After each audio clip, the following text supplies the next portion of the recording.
আমার ফেরার আর কোনো ঘর নেই রাই। তাই প্লিজ রাই, তুমি আমাকে ফিরতে বলো না।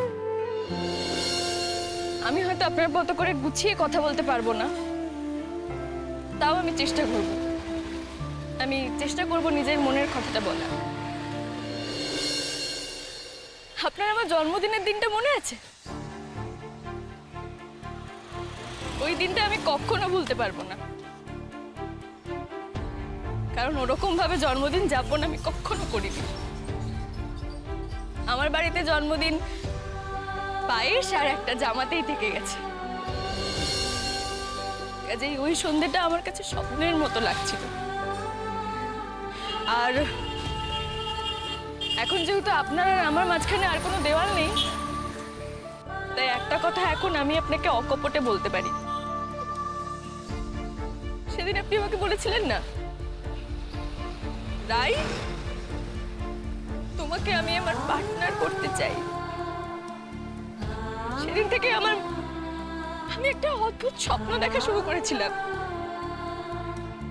অদ্ভুত একটা সুখের জগতে বাস করছিলাম, ভাসছিলাম। তারপর আপনি আমাকে বললেন আমরা নাকি পরস্পরকে একে অপরকে তুমি সম্বোধন করে রাখবো, নাম ধরে। আমি বলে বোঝাতে পারবো না স্যার, আমার মনের মধ্যে তখন কি চলছিল। আমি ভয় পাচ্ছিলাম,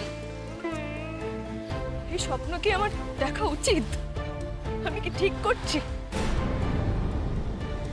আর তারপরই সূর্য আমাদের সামনে এসে দাঁড়ালো। ব্যাস, সবকিছু আবার ছড়িয়ে ছুটিয়ে গেল। হঠাৎ করে আমি সেই স্বপ্নের জগৎটা থেকে ধরাম করে বাস্তবের মাটিতে এসে পড়লাম।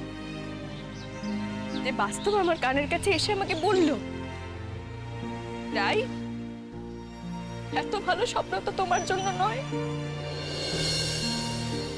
আমার আপনার স্বপ্ন তাল কেটে গেল। আপনি আমার থেকে দূরে সরে যেতে চাইলেন। আমার খুব কষ্ট হচ্ছিল, খুব। কিন্তু তাও আমি চাকরিটা ছাড়িনি। কিন্তু একটা সময় পরে গিয়ে আমার মনে হলো না, এইভাবে তো চাকরি করা যায় না। আর আমি চাকরিটা ছেড়ে দিতে চাইলাম। আপনিও হাফ ছেড়ে বাঁচলেন। কিন্তু তারপর আবার সবকিছু আগের মতো হয়ে গেল। আপনি আবার সেই আগের আপনি হয়ে গেলেন। আপনি চাইছিলেন না আমি চাকরিটা ছেড়ে দিই। আমাদের সম্পর্কটা আবার সেই আগের সুর, তাল, ছন্দ সবকিছু ফিরে পেতে থাকলো। আর আমি আবার সেই স্বপ্নে ভাসতে থাকলাম। হ্যাঁ, হয়তো অনেকের মনে হবে আমার আত্মসম্মান একটু কম, কিন্তু কি করব? নিজের মনের কাছে তো মিথ্যে কথা বলা যায় না। আমি ভাসতে থাকলাম সেই স্বপ্নের সুখে।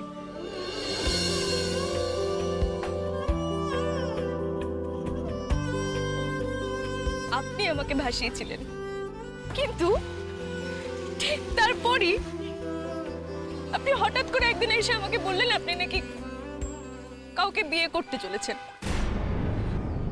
আমাকে নাকি যেতে হবে তার আংটি পছন্দ করতে। আপনি তাকে প্রপোজ করবেন, সেখানে নাকি আমাকে থাকতে হবে।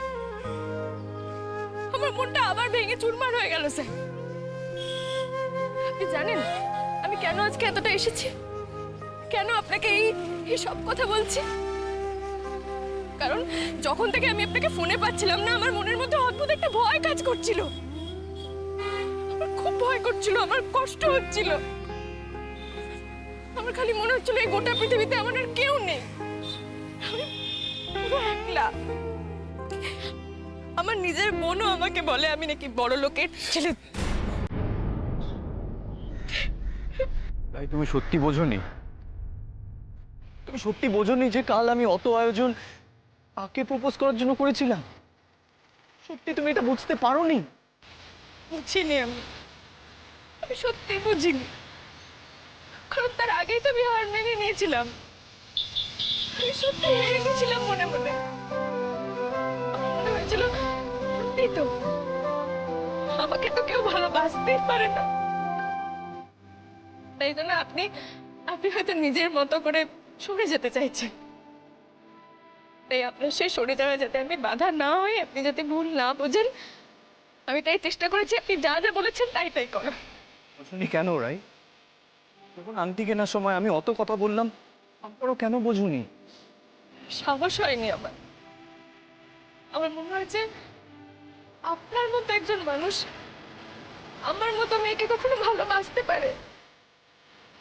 আমার মনে হয়েছে এটা ভাবা বোধহয় আমার অপরাধ, আমি বোধহয় অপরাধ।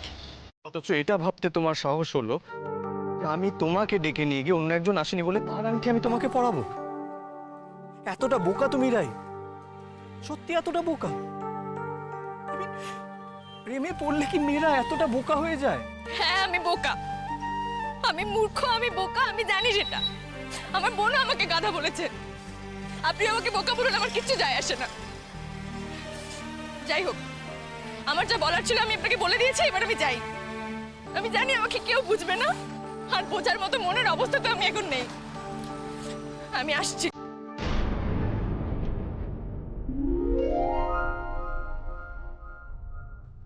তোমার যাওয়া হবে না রাই। আমার ফ্লাইট মিস করিয়ে এখন নিজে পালিয়ে যেতে চাইছো?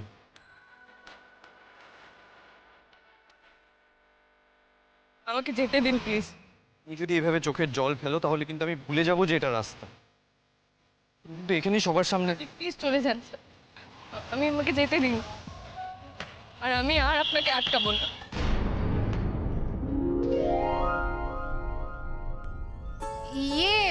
আমি বলছিলাম কি, বেলা বাড়লো তো আর লোকজনও বাড়ছে রাস্তায়, তো বাকি সিনেমাটা ইনডোরে হলে হয় না? এখানে কোনো সিনেমা হচ্ছে না, চল বাড়ি চল।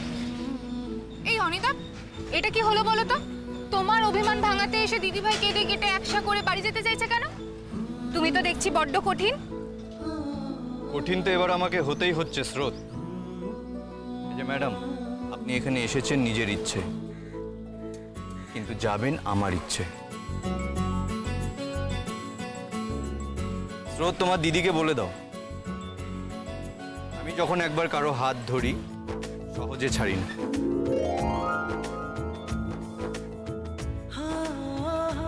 প্লিজ হাতটা ছাড়ুন, রাস্তায় অনেক লোক। তাতে কি?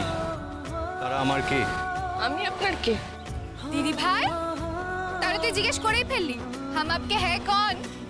আমার না ছবি তুলতে ইচ্ছে করছে, একটা ছবি তুলি। তুই কি থামবি না মার খাবি? দিদিভাই, তোর মনে নেই বাবা কি বলতো? স্রোত একবার বইতে শুরু করলে থামে নাকি? এই অনিতা, আমি সিটি দেবো, আমার না খুব ইচ্ছে করছে। জানো তো এই সময় হলে ভীষণ সিটি পড়ে। কন্ট্রোল, কন্ট্রোল সিস কন্ট্রোল। সিটি মারা, ছবি তোলা, সেগুলো যখন সঠিক সময় আসবে নিশ্চয়ই করবে। এখন আগে বাড়ি ফেরাটা দরকার, তা না হলে তোমার দিদি এখানে দাঁড়িয়ে ভ্যা ভ্যা করে কেঁদে ভাসাবে কিন্তু। স্যার, গাড়ি ঠিক করে ফেলেছি, চলুন এবার যাওয়া যাক। কিন্তু ফ্লাইট তো অলরেডি উড়ে গেছে। চলো তোমার সঙ্গেই না হয় আমরা বাড়ি ফেরার রাস্তা ধরি। কি রে দিদিভাই, চল। একটু আগে আমাকে বললে তোমার কাছে ফিরতে, এখন নিজে দাঁড়িয়ে আছো কেন? আমাদের দুজনের ফেরার ঠিকানা কি আলাদা? এসো। কোথায় যাব? আপাতত বাড়িতে চল, আমাদের অদর্শনে এতক্ষণে হয়তো থানা পুলিশ হয়ে গেছে। স্রোত, আমি ঠিক করে ফেলেছি, এই বোকা মেয়েটাকে আর একা ছাড়া যাবে না। আবার কি না কি বিপদ ঘটিয়ে বসবে। তাই আজ একটা ব্যবস্থা করতেই হবে। মানে? মানে আমি তোমাদের সাথে ফিরব, ইনফ্যাক্ট তোমাদের বাড়িতে যাব। তাই আমি আমার লাইফে এবার একজন লাইফ পার্টনার চাই। হবে আমার পার্টনার, আমার জীবনের পথে পথ চলার পার্টনার, আমার ভালোবাসার পার্টনার, আমার ইমোশনাল পার্টনার।